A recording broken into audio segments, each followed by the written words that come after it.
ఎలా అనిపించింది double smart ఎలా ఉంది అన్న డబుల్ స్మార్ట్ సినిమా చూసిన తర్వాత నాకు స్మార్ట్ సినిమా బాగుంది అనిపించింది. ఎందుకంటే అందులో songs, fights, elevations, background music, Ram acting, performance బాగున్నాయి. కానీ ఇందులో ఆ పూరి గారికి టేకింగ్ కొంచెం రామ్ యాక్టింగ్ తప్ప ఇంకేం నచ్చలేదు. సంజయ్ దత్త గారు తెచ్చారు, ఆయన ఎందుకు పెట్టుకున్నాడు ఆయనకి ఉపయోగం లేదు. అలీ గారు కామెడీ కోసం తెచ్చుకున్నారు, అలీ గారి కామెడీకి ఒక ట్రాక్ ఉంటుంది, కానీ ఇందులో రొట్ట అయిపోయింది కామెడీ, ఏం కనిపించలేదు. ఫస్ట్ నుంచి లాస్ట్ వరకు కూడా కొంచెం బోర్గానే అనిపించింది. పూరి గారి సినిమా అంటే క్లైమాక్స్ ఎక్స్పెక్ట్ చేస్తాం మనం బాగా, కానీ ఇందులో క్లైమాక్స్ కూడా ఏం అనిపించలేదు. మదర్ సెంటిమెంట్ కూడా అంతగా వర్కౌట్ కాలేదు. సినిమా చూసిన వాళ్ళందరూ అంటే ఎవరి ఒపీనియన్ అనుకుంటుంది. నా ఒపీనియన్ ఏంటంటే బ్లాక్ బాస్టర్ సూపర్ హిట్ అయితే నేను చెప్పను, అబో యావరేజ్కి బిలో యావరేజ్కి మైంగా కొట్టుకుంటుంది సినిమా. అది కూడా ఈ రోజు వరకు ఉంటుందని చెప్పేసి ఉంటుంది.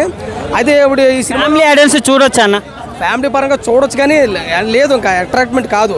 యూత్ పరంగా ఓకే అని అనిపించిన, ఎందుకంటే సాంగ్స్ లేవు, ఫైట్స్ లేవు, ఎలివేషన్స్ లేవు, బ్యాక్గ్రౌండ్ మ్యూజిక్ కూడా అంతంత మాత్రం అనిపించింది. సినిమాలోనే ఒక మంచి కాన్సెప్ట్ ఒకటి పట్టుకున్నారు, ఏది సౌత్ ఇండియా, నార్త్ ఇండియా.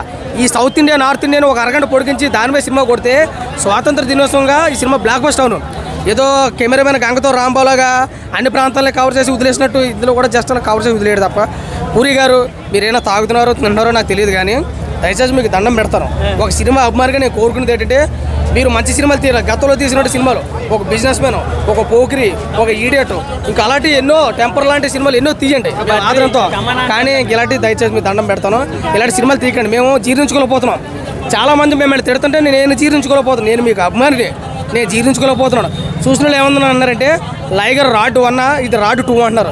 ఇది రాడ్ 2 కాదు, ఇస్మార్ట్ శంకర్ 2 రాడ్ అన్నట్టు ఉంది. నాకు ఏంటో మన్నించండి. సినిమా అయితే ఒకసారి అయితే చూడొచ్చు, రెగ్యులర్ మూవీ అయితే కాదు.